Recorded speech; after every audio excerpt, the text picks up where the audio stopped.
नमस्कार मित्रांनो, थंबनेल बघितलाच असेल. चला तर मग सुरुवात करू. 7 डिसेंबर 2024 रोजी झालेला जो पेपर आहे, सातारा DCC बँक, त्याच्यामधील गणिताचे सर्व प्रश्न आपण कव्हर करणार आहोत. चला तर मग प्रश्न सोडवायला सुरुवात करू.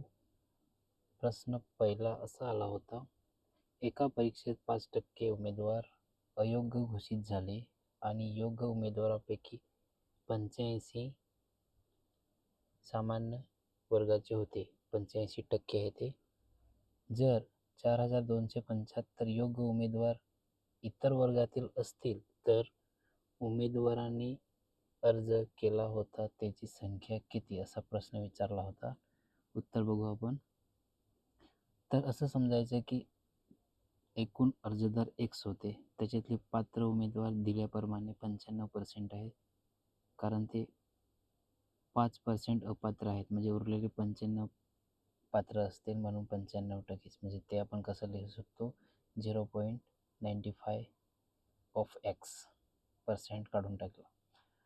तर इतर वर्गातील पात्र उमेदवार 15%, कारण 85% सामान्य वर्गाचे आहेत, ते पण दिलेले होते. तर मग आपलं इक्वेशन कसं होईल, 15% of 0.95 of X is equal to किती दिलं आहे, 4275. तर ती मांडणी केली असता Xची किंमत येते 30,000. म्हणून किती उमेदवारांनी अर्ज केला होता, तर ऑप्शन नंबर 1, 30,000 उमेदवार. प्रश्न क्रमांक दुसरा असा होता, दोन व्यक्ती 7 किलोमीटर प्रति तास व 9 किलोमीटर प्रति तास वेगाने एकमेकांच्या विरुद्ध दिशेने धावत आहेत. दोघं पण एकमेकांचे विरुद्ध दिशेने धावतात. तर ते किती वेळानंतर एकमेकांपासून 144 किलोमीटर अंतरावर राहतील. तर विरुद्ध दिशेने धावतायत म्हणजे त्यांचा सापेक्ष वेग आपण ॲड करू, विरुद्ध आहेत म्हणून. तर त्यांचा ओव्हरऑल सापेक्ष वेग किती असेल, 16 किलोमीटर प्रति तास. तर सूत्र आपल्याला तर माहितीच आहे, S is equal to D/T. मग टाईम जर काढायचं म्हटल्यावर किमती ठेवायचे, डिस्टन्स आणि वेगचं, आणि आपल्याला भेटतो टाईम किती, 9 तास. म्हणजे 9 तास नंतर ते 144 अंतरावर मिळतील. म्हणून ऑप्शन नंबर 1 या प्रश्नाचं बरोबर उत्तर आहे. प्रश्न क्रमांक तिसरा आलेला होता, एक वस्तू 1400 रुपयांना विकल्यामुळे 30% नफा होतो. तर ती वस्तू म्हणजे जी विकली तीच 2100 रुपयाला विकली तर शेकडा नफा किंवा नाही, नफाच विचारलं, शेकडा नफा किती होईल.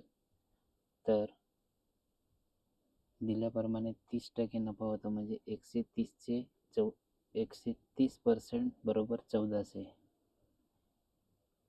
तर किती पर्सेंट म्हणजे 2100, असं मांडणी करायची, क्रॉस मल्टिप्लिकेशन करायचे. एक्सची व्हॅल्यू आपल्याला भेटेल 195%. म्हणून नवीन जो नफा असेल तो 195 वजा मूळ 100 केले असता जो नवा नफा असेल तो आपल्याला भेटून जाईल, तो आहे 95%. म्हणून शेकडा किती नफा भेटेल, तर ते ऑप्शन नंबर बी, 95%. प्रश्न क्रमांक चौथा असा होता, 50-6चे गुणोत्तरात एक रक्कम गुंतवून ए आणि बी 50-6च्या गुणोत्तरात, या गुणोत्तरात ए आणि बी ने भागीदारीत एक व्यापार चालू केला.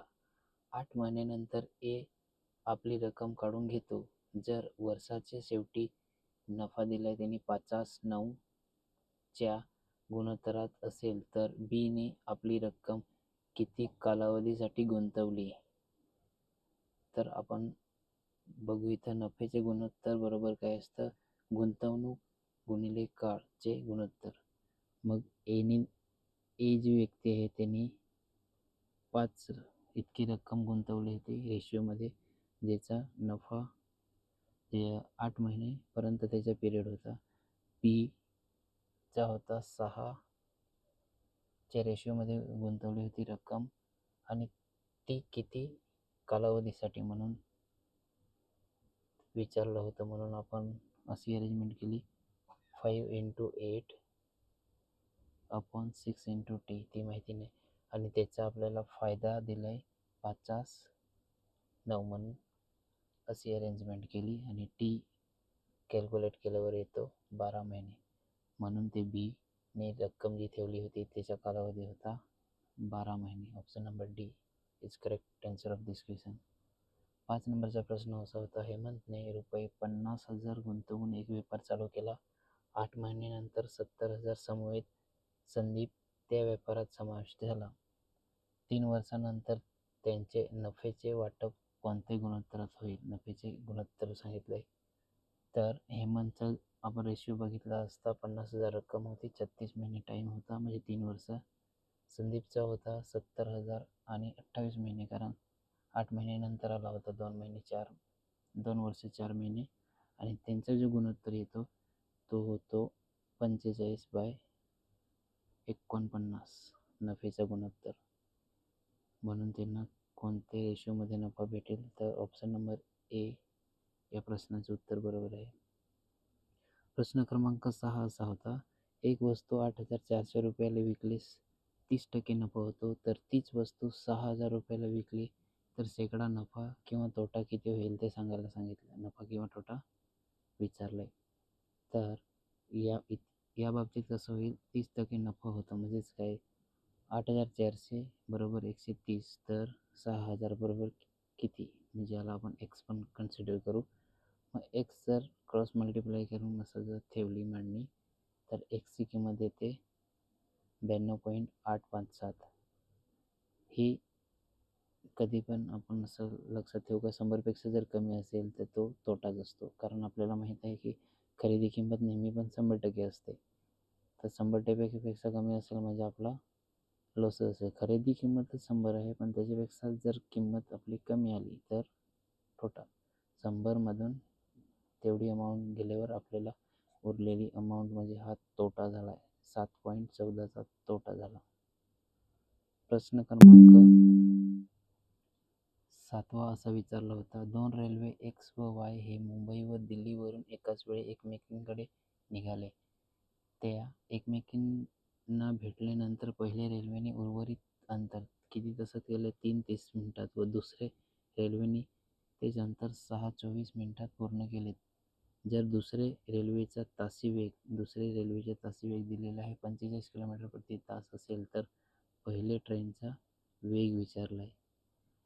याच्यामध्ये सूत्र असं आहे की सेम असा प्रश्न असेल तर पहिल्या रेल्वेचा वेग भागिले दुसऱ्या रेल्वेचा वेग बरोबर वर्गमुळात तिकडच्या बाजूला दुसऱ्या रेल्वेचा वेळ भागिले पहिले रेल्वेचा वेळ. याच्या बाबतीत S1 म्हणजे पहिली गाडीचा वेग, S2 म्हणजे दुसऱ्या गाडीचा वेग, T2 म्हणजे दुसऱ्या गाडीचा वेळ आणि T1 म्हणजे पहिल्या गाडीचा वेळ. सूत्रात टाकायचं आणि फायनल आपला आन्सर येईल ते S1 बरोबर S1चा वेग म्हणजे ट्रेन नंबर 1चा वेळ जवळपास 60.91 येतो. तर ते ऑप्शनमध्ये नसले कारणास्तव ऑप्शन नंबर डी या प्रश्नाचं बरोबर उत्तर आहे. प्रश्न क्रमांक 8वा असा होता, एका परीक्षेचे मुली आणि मुलांकरिता पास होण्याची टक्केवारी अनुक्रमे 35% आणि 40% आहे.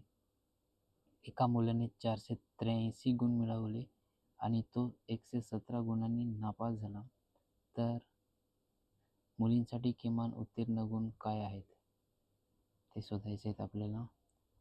तर दिलेल्या माहितीनुसार 483 हे मिळवलेले गुण आहे प्लस 117 नापास गुण, म्हणजेच टोटल किती 60 गुण. हे 60 गुण कोणाच्या बरोबर आहे तर 40%च्या बरोबर आहे. ते सांगितले त्याने 40%च्या बरोबर आहे. म्हणजे 40% 66च्या बरोबर असतील तर 35% म्हणजे किती, म्हणजे 35% म्हणजे उत्तीर्ण होण्यासाठी किती गुण लागतील.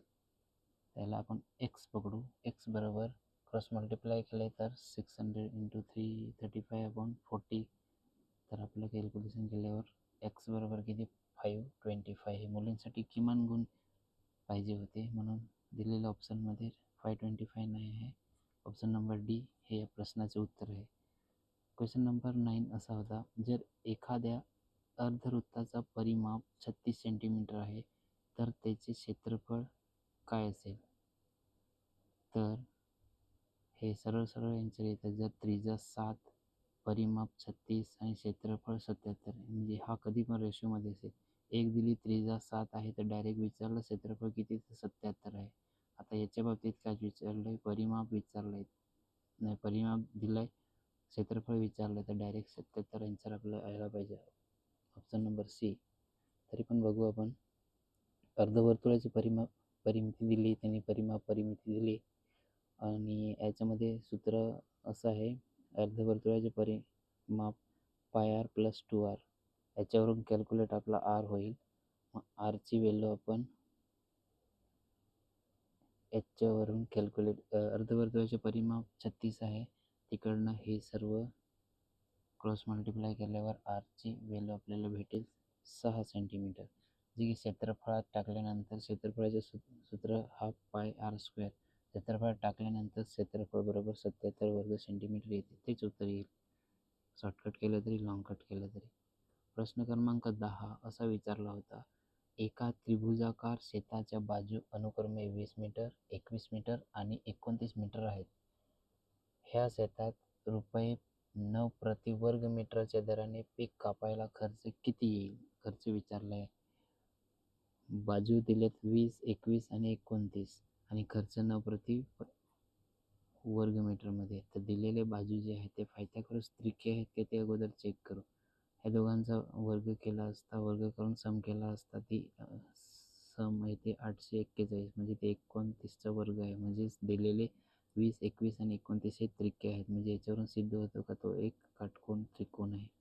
मग क्षेत्रफळ काढायचं म्हटल्यावर क्षेत्रफळाचं सूत्र आहे half into base into height, 20 into 21 आणि तो येतो 210.